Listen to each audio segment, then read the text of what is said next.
બે હાથ ઊંચા કરીને બોલો જય જવાન, બેનો બોલો જય જવાન, બોલો જય જવાન. આપ સૌ જાણો છો કે આજે અમે જેતપુરથી પહોંચ્યા છીએ. આપણે સૌ વિડલેન્ડના મુદ્દે ભેગા થઈએ છીએ. હવે એક સમજવા જેવી વાત કહું કે આટલા બધી આવડી મોટી વિડલેન્ડની ને વીજળીની ઉત્પાદન ગુજરાતમાં કેમ કરવામાં આવે. નેહુલભાઈ મને કીધું હતું કે આપણે જેટલી વીજળીની જરૂર છે એનાથી બમણી વીજળી આપણે ઉત્પાદન કરી છે ગુજરાતમાં. છતાં પણ ગુજરાતમાં આનાથી 4 ગણી વધારે વીજળી ઉત્પન્ન કરવાની છે. તો ગુજરાતમાં જ કેમ? ગુજરાતમાંથી અન્ય રાજ્યમાં વીજળી પહોંચાડવાની છે. તો આ જોવા જઈએ તો કંપનીને કોસ્ટિંગ ઊંચું આવે ને, મોંઘું પણ અહીંયાથી થાંભલા નાખી અહીંયા પહોંચાડવું. પણ ગુજરાતમાં જ કેમ? કેમ કે અમને ખબર છે કે પહોંચવું હોય ને તો ગુજરાત જાવજો. પંજાબ, હરિયાણા, બિહારમાં નાખો તો થાંભલો. આ જેતપુરની ખેતર તમે જોયા છે, હાવ રમણ ભમણ તમને મજા આવે એમ ખાડે ખોદ નહીં ખાતા. અરે પંજાબમાં એક છોડવું તો પાડીને બતાવો, અમે ભણવા દીકરા તમને કહી. તમને ખબર છે કે 1.5 મહિના પહેલા કદાચ સાહેબ તો બિહારમાં 132 ફૂટનો આખો ટાવર ખોઈ નાખ્યો. ટાવર કંપની વાળા અહીંયા ગયા, તમારા બેટા 4 જ દોયડા પડ્યા, તો ટાવર ગુમ હતું. અને નાખવાની થાંભલો તમને ખબર પડે કેટલી વીએ હો થાય. આજ ઘણા સમય પછી હું જોઉં ત્યાં સુધી તમારે કદાચ મને ખ્યાલ લેવો કે તમે છેલ્લે કેડા ખેડૂતના નામે આટલા સંખ્યા ભેગી થઈ છે તમારા ગામમાં. આ આંદોલન પેલા થયા હતા ક્યારે હમણાં? એટલે આજ આપણે સમાજના નામે નહીં, ભાજપ કોંગ્રેસના નામે નહીં, પણ ખેડૂતના નામે આજ અહીંયા ભેગા થયા. એટલા માટે જોરદાર તાલીઓ વગાડજો કે આપણા માટે. અને દોસ્તો હવે આવી રીતે આમ જ ભેગું રહેવાનું, કારણ કે તોડવા બહુ હેલા છે, જોડવા બહુ અઘરા છે. માન ભેગા થયા એ હવે નો તોડતા, હવે નો આપણી એકતા તોડવા દેતા. અને તોડવાના પ્રયાસો થઈ છે, તમને અત્યારથી જ કહું. કારણ આની ઉપર સવાલો ઉભા થઈ છે, આ કમિટી ઉપર સવાલો ઉભા થઈ છે, પણ જરા પણ મનમાં શંકા નો આવવા દેતા. કારણ કે આ જે આંદોલન થયું હે ને, આટલા જે આ આંદોલન જેટલું ઉઘાડું આંદોલન ગુજરાતમાં ને પેલા એકેય નથી. એક પણ બંધ બારણે બેઠક નથી થઈ. કારણ કે અમને ખબર હતી કે જો બંધ બારણે અમે ગયા અને કદાચ અમારા ગુજરાતના ખેડૂતમાં એવી શંકા નો આવી જોઈએ કે આ બધા એક કાવતરું કર્યું. એટલા માટે એ ચોખ્ખી ના પાડી હતી કે બંધ બારણે એક પણ બેઠક નહીં થાય. જી પર તમારે અમને કેવું હોય એ પરિપત્રમાં કયો, જેથી ગુજરાતના તમામ ખેડૂતને ખબર પડે ને અમને એ ખબર પડશે. દોસ્તો, અમે બીજા જિલ્લામાં જઈએ છીએ, બીજા ગામમાં સભા કરવા જઈએ છીએ. ત્યાં અમે અહીંયા પહોંચીને એ પેલા આઈબી વાળા પોલીસ વાળા અહીંયા જઈને પહોંચી ગયા હોય. એટલે એ તમામ ખાતાને હું કહેવા માંગુ છું કે આજ ખેડૂત 2 કલાક લાઈનમાં ઉભો રહી, અત્યારે 2 થી 3 બેગ ઉરિયા ખાતરની મળે છે ને આ કારખાનામાંથી 800 બેગ ઉરિયા ખાતરનું મળે. તો તમારું ઈ કામ એ કાળા બજારી અટકાવો, અમારી વાયા નો રાખો. અને હવે તો ઉભા રહેવાના નથી અમે. કારણ રાકેશ ટિકિટ આવીને કહીને ગયા છે કે હવે જો ગુજરાતના ખેડૂત ઉપર દંડો ચાલશે ને તો પંજાબ, હરિયાણા અને ઉત્તર પ્રદેશના પોલીસ સ્ટેશનો અને કલેક્ટર કચેરીએ ખેડૂતો ઘેરાવ કરશે. હવે આપણું આ આંદોલન આપણા શહેરનું, રાજ્યનું નથી રહ્યો મિત્રો. આ આંદોલન આખું દેશવ્યાપી બન્યું છે.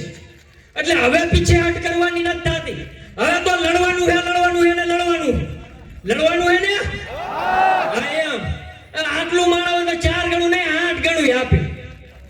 પણ બોલવાનું અને લડવાની તાકાત હોવા જોઈએ.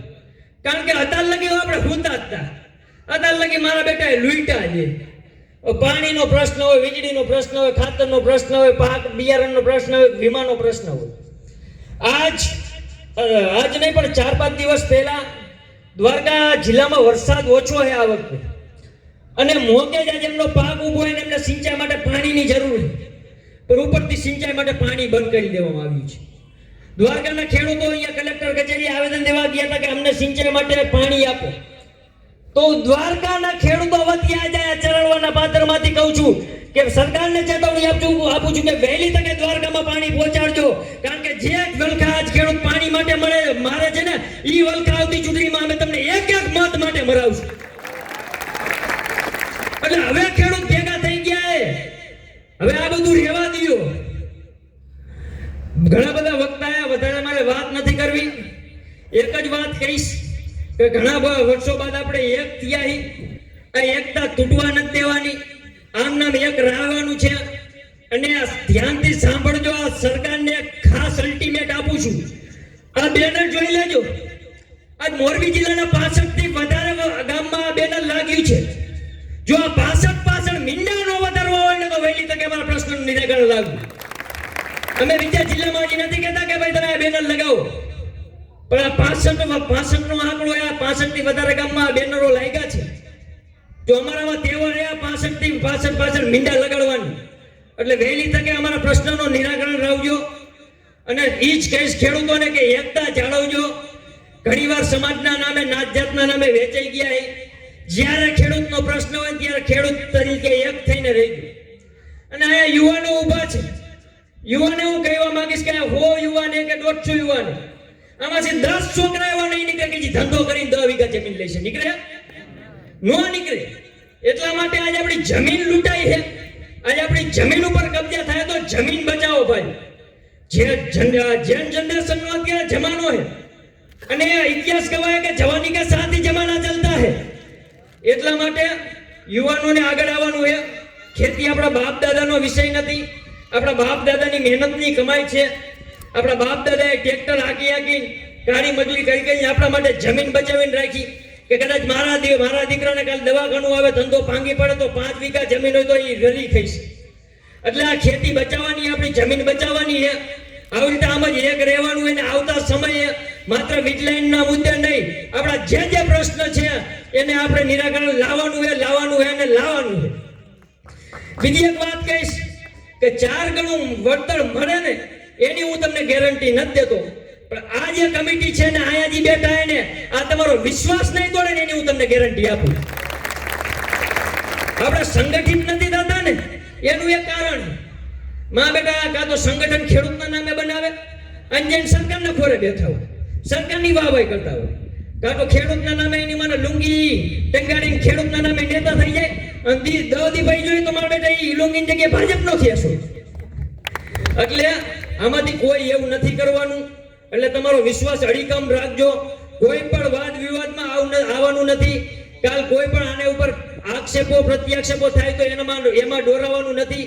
આપણી એક જ માંગ છે, 4 ગણું વળતર ને 4 ગણું વળતર લઈને જ રહેવાનું છે.